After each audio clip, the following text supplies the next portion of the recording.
In an old tailor shop, a young seamstress worked tirelessly to support her little sister. One day, she unexpectedly saw a lonely old man being thrown out of the cafe across the street. She stepped inside, bought 2 cups of coffee, and invited him to stay and share one with her.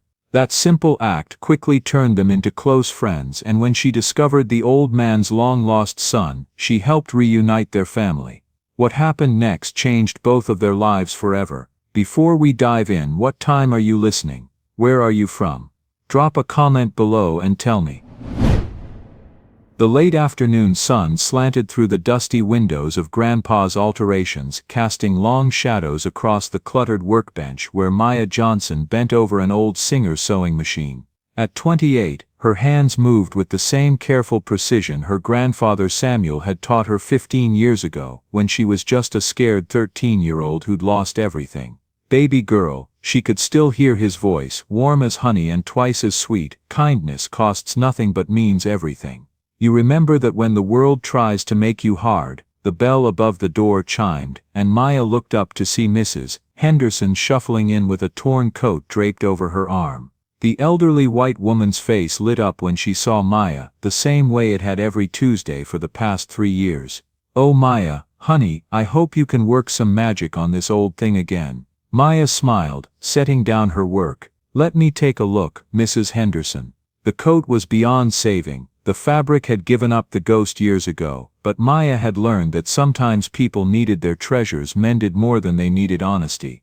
She examined it carefully, knowing Mrs. Henderson lived on Social Security and couldn't afford a new coat. "I can fix this right up for you," Maya said gently. "No charge." Mrs. Henderson's eyes welled up. "Child, you can't keep doing work for free. How do you keep this place running?" Maya glanced around the small shop that had been Samuel's pride and joy. The walls were lined with photographs. Samuel as a young man learning to tailor in Alabama. Samuel opening his shop in 1987. Samuel teaching Maya to thread a needle. In every picture, his smile was the same, kind eyes crinkled with laugh lines, hands that had mended thousands of garments, and just as many broken hearts in the neighborhood. "We manage," Maya said, though the stack of overdue bills on her desk told a different story. After Mrs. Henderson left, Maya locked the door and flipped the sign to closed. The walk to her small apartment took her past Corner Brew, the coffee shop that anchored the block. Through the windows, she could see the usual afternoon crowd, young professionals on laptops, college students cramming for exams, and in the corner booth by the window, the old man. Maya had noticed him for months now. Every day, same table, same order, black coffee and yesterday's newspaper. He always sat alone, reading every section like he had all the time in the world. Sometimes she wondered about his story, but in a neighborhood where everyone minded their own business, wondering was as far as it went. At home, Maya found her 16-year-old sister Lily sprawled across the couch, textbooks scattered around her like academic confetti. "How was school?" Maya asked, hanging her jacket on the back of a chair that had seen better decades. "Fine." Lily didn't look up from her calculus homework. "Maya, we got the letter." Maya's stomach dropped. She knew which letter, the one she'd been avoiding, the one with the community college letterhead that held Lily's future in its creases. "They need the deposit by Friday," Lily said quietly. "It's $1,500. Maya sat down hard on the edge of the couch. 1,500 might as well have been 15,000. Between the rent, utilities, and keeping the shop afloat, she was lucky if she had $15 left at the end of each month. "We'll figure it out," Maya said, the words tasting like sawdust in her mouth. Lily finally looked up, and Maya saw too much understanding in her young eyes. "Maybe I should just get a job instead. Help you with the shop." "No." Maya's voice was sharper than she intended. "You're going to college, Lily. That's not up for discussion." "But Maya, Samuel didn't sacrifice everything for us so you could spend your life hemming pants and fixing zippers." Maya softened her tone. "You're brilliant, little sister. Don't let anyone convince you otherwise." That night, Maya lay awake staring at the ceiling, doing math that wouldn't balance no matter how many ways she approached it. Samuel's voice drifted through her memory. "When the road gets dark, baby girl, you just keep walking toward the light. It'll show up when you need it most." She hoped he was right. Maya's morning started at 5:30, 2 hours before the shop officially opened. She used the quiet time to catch up on alterations, the kind of detailed work that required steady hands and steady nerves. This Tuesday was no different, except for the persistent knot in her stomach that had been growing since last night's conversation with Lily. The shop's old radio crackled to life with the morning news. Something about a tech company CEO searching for his missing father, a man presumed dead after a car accident 5 years ago. Maya only half listened as she focused on the delicate beadwork she was repairing for someone's grandmother's dress. At 7:30, she flipped the sign to open and settled in for what she hoped would be a busy day. Instead, she got Mr. Jameson with a button that had popped off his work shirt, a 30-second fix he insisted on paying $5 for, and Mrs. Peterson, asking if Maya could make her daughter's wedding dress look less outdated for $20. By noon, Maya had made exactly $18.67. She was considering closing early for lunch when she saw him through the window, the old man from the coffee shop. He was walking slowly down the sidewalk, and Maya could see the careful way he moved, like someone who wasn't sure his legs would support him much longer. Henry Patterson had been walking these same streets for 5 years, ever since he'd been released from the hospital with nothing but the clothes on his back and a head full of memories he wished he could forget. The accident had taken everything: his wife Margaret, his savings, his home, and his son David, who thought his father had died in the same crash that claimed his mother. Henry had tried to find David in those first months, but the trail had gone cold. His son had moved somewhere out west, started over with a new life that had no room for ghosts. Henry couldn't blame him. If he'd been able to start over, forget the smell of twisted metal and the sound of Margaret calling his name, he would have. But you can't outrun grief, especially when you're 72 and everything hurts. The coffee shop had become his anchor. Not because the coffee was particularly good, it wasn't, but because it was warm and bright and full of people who were too busy living their lives to notice one more broken old man in the corner. Jake Morrison was 22 and had never met a problem he couldn't solve with attitude and a raised voice. He'd been working at Corner Brew for 6 months, and Henry Patterson had been annoying him for 5 months and 3 weeks. The old guy ordered 1 coffee and made it last 4 hours, taking up prime real estate during the lunch rush. Today, Jake had decided enough was enough. "Sir," Jake said, approaching Henry's table with the confidence of someone who'd never been old or lonely or forgotten, "this isn't a library. We've got paying customers who need tables." Henry looked up from his newspaper, the same one he'd been reading for the past hour. His eyes were the pale blue of winter sky, and for a moment Jake saw something in them that made him uncomfortable, a depth of sadness that had nothing to do with coffee shop politics. "I bought a coffee," Henry said quietly. "That was 3 hours ago. You want to stay, you need to order something else." The entire coffee shop went quiet. Conversations died mid-sentence, laptop keys stopped clicking, even the espresso machine seemed to hold its breath. Henry folded his newspaper with shaking hands and reached for his wallet, knowing he had exactly $4.37 to last until his Social Security check arrived on Friday. "I'll just go," Henry said, struggling to his feet. Jake felt a flush of victory that tasted suspiciously like shame. But he was committed now, and backing down would make him look weak in front of his coworkers. "Probably for the best," Jake muttered, loud enough for everyone to hear. Henry had been humiliated before. He'd been dismissed, overlooked, and forgotten by bureaucrats and bank tellers and busy people who had places to be and important things to do. But something about this moment, in front of all these strangers, felt different, final. He walked toward the door, each step heavier than the last, and wondered if this was how you disappeared from the world, one small humiliation at a time, until there was nothing left. That's when the door chimed, and Maya Johnson walked in. Maya had been on her way to the bank, hoping to convince them to extend her line of credit by another month, when she saw the commotion through the coffee shop window. She didn't mean to stop, didn't mean to get involved, but something about the old man's posture, the way his shoulders curved inward like he was trying to make himself smaller, reminded her of Samuel in his final days. She pushed through the door, just as Henry reached for the handle from the inside. The coffee shop was tomb quiet, that particular kind of silence that follows public shame. Henry's hand trembled on the door handle, and Maya saw Jake behind the counter, arms crossed, looking pleased with himself. She saw the other customers, studying their phones and laptops with sudden fascination, the way people do when they witness something uncomfortable and don't want to get involved. Maya had spent most of her life being invisible in spaces like this, the only black face in a sea of white comfort, the poor girl in the nice neighborhood shop. She knew what it felt like to be looked through instead of seen, to be judged before she opened her mouth. But Samuel had taught her something else too. He taught her that invisible didn't mean powerless. "Excuse me," Maya said, her voice cutting through the silence like a bell. She walked past Henry to the counter, where Jake was already putting on his customer service smile. "What can I get you, miss?"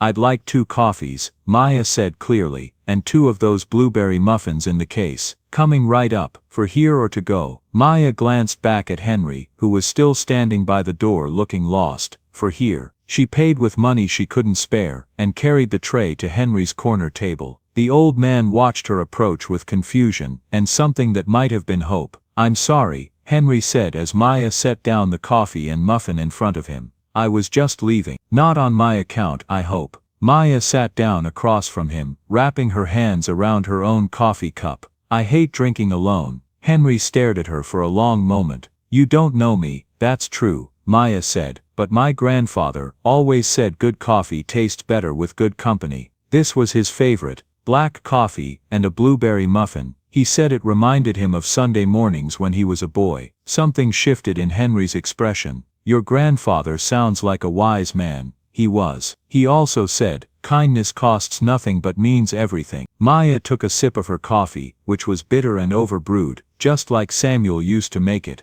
"I'm Maya, by the way, Maya Johnson," Henry the old man said, his voice rough with emotion. "Henry Patterson." Around them, the coffee shop slowly came back to life. Conversations resumed in whispers, keyboards clicked tentatively, and Jake retreated behind the counter, looking like he'd swallowed something sour. "So Henry," Maya said, breaking off a piece of her muffin, "what do you like to read?" For the first time in 5 years, Henry smiled. Really smiled, not the polite grimace he gave to cashiers and doctors, but the kind of smile that started in his eyes and worked its way down. "Everything," he said. "Though I've been reading the same newspaper for the past 3 hours." Maya laughed, and the sound was warm enough to fill all the cold spaces in the corner booth. "Well then, you must be the best informed man in town." They talked for an hour. Henry told her about his days as an engineer, how he used to design bridges that connected places that had never been connected before. Maya told him about the shop, about Samuel and his philosophy that every piece of clothing had a story worth preserving.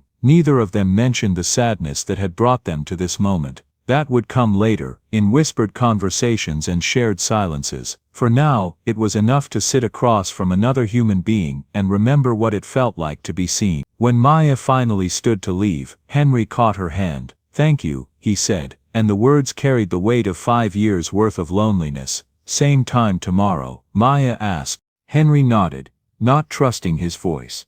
As Maya walked back to her shop, she felt something she hadn't experienced in months: lightness. She'd been carrying Samuel's lessons like a burden, trying to be good enough to honor his memory. But today she remembered what he'd really been trying to teach her. Kindness wasn't a debt you owed to the dead. It was a gift you gave to the living. Behind her in the coffee shop, Henry sat with his hands wrapped around a coffee cup that was still warm. For the first time since Margaret died, he wasn't thinking about everything he'd lost. He was thinking about tomorrow. Word travels fast in small neighborhoods, especially when it's good news. By Thursday, half the block knew about the woman who'd stood up to the rude barista and made friends with the lonely old man. By Friday, someone had posted a shaky phone video on TikTok with the caption "Faith in Humanity Restored." Maya didn't know about the video. She was too busy trying to figure out how to make Lily's tuition deposit appear out of thin air. But she did notice that Corner Brew felt different when she walked in for her daily coffee with Henry.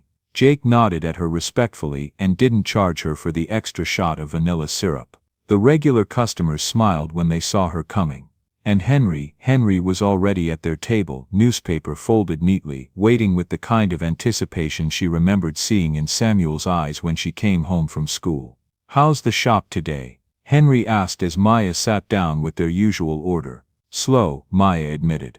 But I had an interesting morning. My sewing machine started making this terrible grinding noise and I thought I'd have to call a repair guy I definitely can't afford. What kind of machine? Old Singer. Probably from the 70s. It was my grandfather's. Henry's eyes lit up. I might be able to help with that. I worked with industrial machinery for 30 years. Same principles, just smaller parts. An hour later Henry was kneeling beside Maya's workbench, his arthritic hands moving with surprising steadiness as he cleaned and oiled the machine's internal mechanisms.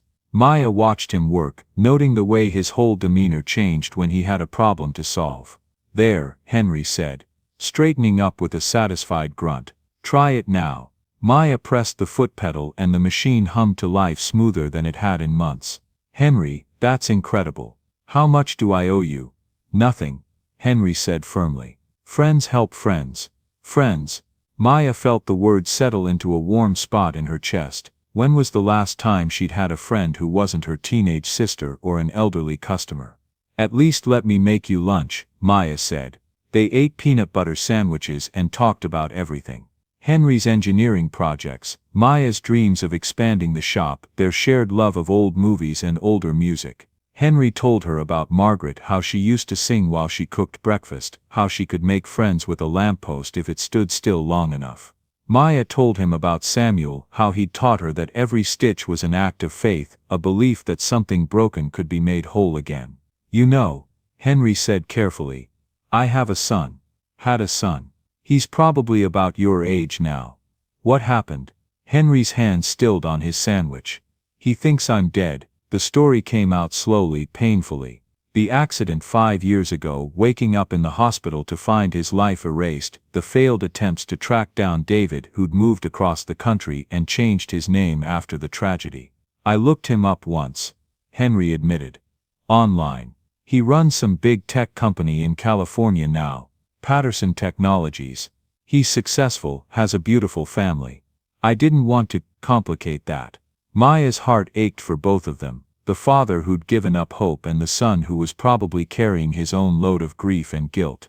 That evening, after Henry had gone back to his small room above the laundromat, Maya sat at her kitchen table with Lily's laptop open in front of her. She'd looked up Patterson Technologies, and there he was, David Patterson, CEO and founder, his eyes the same winter sky blue as his father's.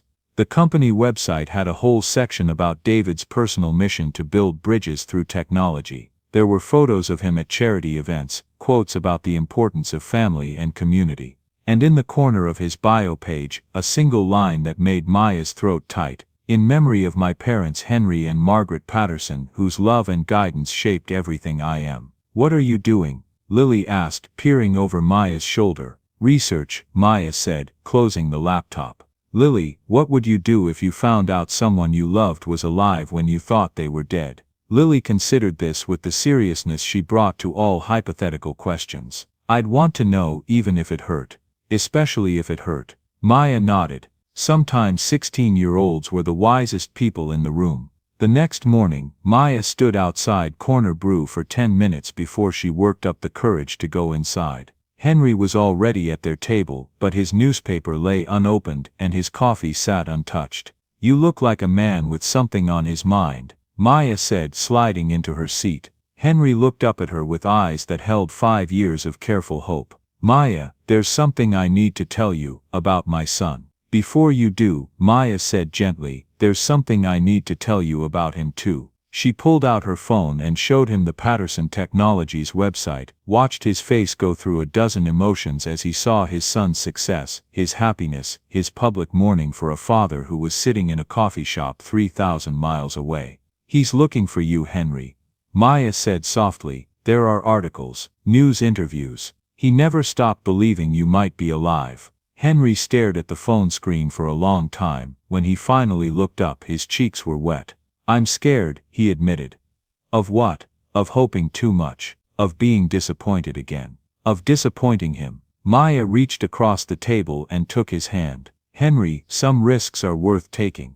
That afternoon, Maya made a phone call that would change 3 lives forever. The Patterson Technologies receptionist was polite but firm. Mr. Patterson didn't take unsolicited calls, especially from people claiming to have information about his father. Maya had expected this, but it didn't make the conversation any easier. "Mayim, I understand you think you're trying to help, but Mr. Patterson gets calls like this every month. People claiming they've seen his father, people wanting money." "I'm not asking for money," Maya interrupted, "and I'm not claiming I've seen him. I'm telling you I've been having coffee with him every day for a week." There was a long pause. "Mayim, Henry Patterson died 5 years ago. Henry Patterson is 72 years old, about 6 feet tall, has blue eyes and arthritis in his hands, but can still fix a sewing machine better than anyone I've ever met. He was an engineer who specialized in bridge design. His wife Margaret died in a car accident on Highway 285, and he's been living above Murphy's Laundromat on Maple Street, thinking his son believes he's dead."